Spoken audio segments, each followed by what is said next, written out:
à tous, ravi de vous retrouver ce matin pour l'actualité sur RTI 1. 3-1, les éléphants de Côte d'Ivoire ont battu les aigles du Mali pour la première journée des éliminatoires de la Coupe du Monde de Russie 2018. La rencontre s'est jouée hier au stade de la Paix de Bouaké. Pendant que le mondial se prépare, les médailles des Jeux Olympiques se célèbrent. Après Gagnoa, la première dame de Côte d'Ivoire s'est rendue à Kpakpékou, le village natal de Ruth Gbagbi, un village fier de sa championne qui a remporté le bronze à Rio de Janeiro.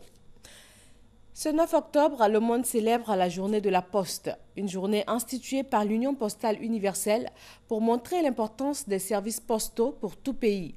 L'État ivoirien a initié ces dernières années plusieurs réformes en vue de redynamiser le secteur postal national. Mahama Traoré et Jean-Jacques Kwame.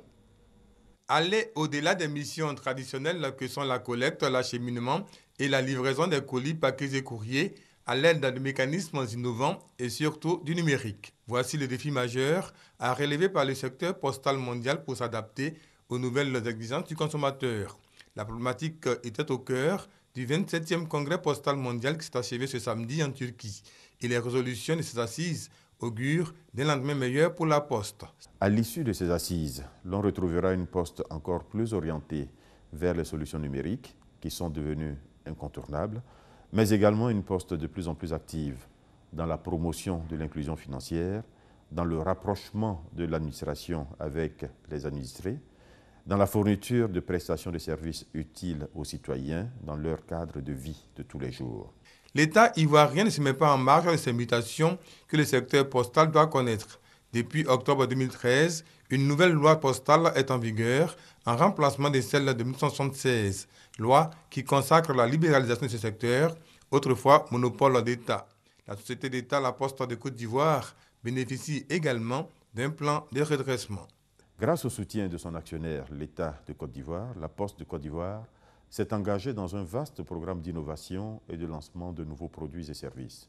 Ces efforts se poursuivront et chacun retrouvera progressivement une Poste plus moderne et plus accueillante, une Poste plus efficace, une Poste plus résolument au service de sa clientèle et des populations ivoiriennes. La Journée mondiale de la Poste a été instituée en 1969 à Tokyo, au Japon, une journée qui marque la date anniversaire de l'Union postale universelle UPU, qui totalise à ce jour 142 années d'existence. Direction Washington aux États-Unis pour l'ouverture officielle des assemblées annuelles du Fonds monétaire international FMI et du groupe de la Banque mondiale. Le Premier ministre ivoirien Daniel Cablon-Duncan est de la partie au compte de la Côte d'Ivoire. L'opposant gabonais Jean Ping ne reconnaît toujours pas la réélection du président Ali Bongo.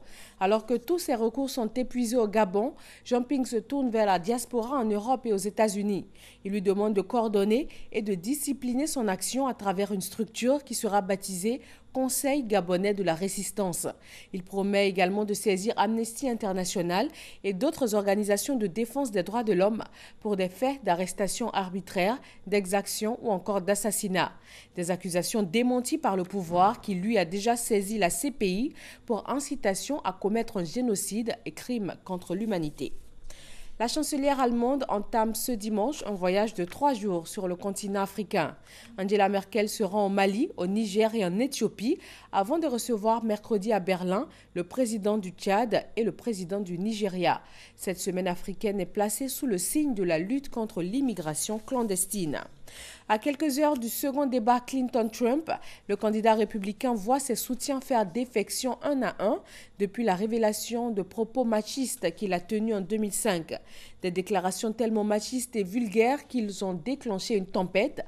Résultat, Donald Trump a vu fondre ses soutiens ces dernières 48 heures, y compris parmi les ténors républicains, dont le très influent sénateur John McCain. C'est tout pour ce Flash Info, le journal à 13h. Dans le magazine de ce dimanche, le maire de Koumassi sera avec nous. Vous êtes nombreux à vivre ou avoir vécu des désagréments dans cette commune du fait de la dégradation généralisée de la voirie. C'est de cela qu'il sera question. Quelles sont les causes? Que fait la mairie face à cette situation? Rendez-vous à 13h sur RTI 1. Très bon dimanche à tous.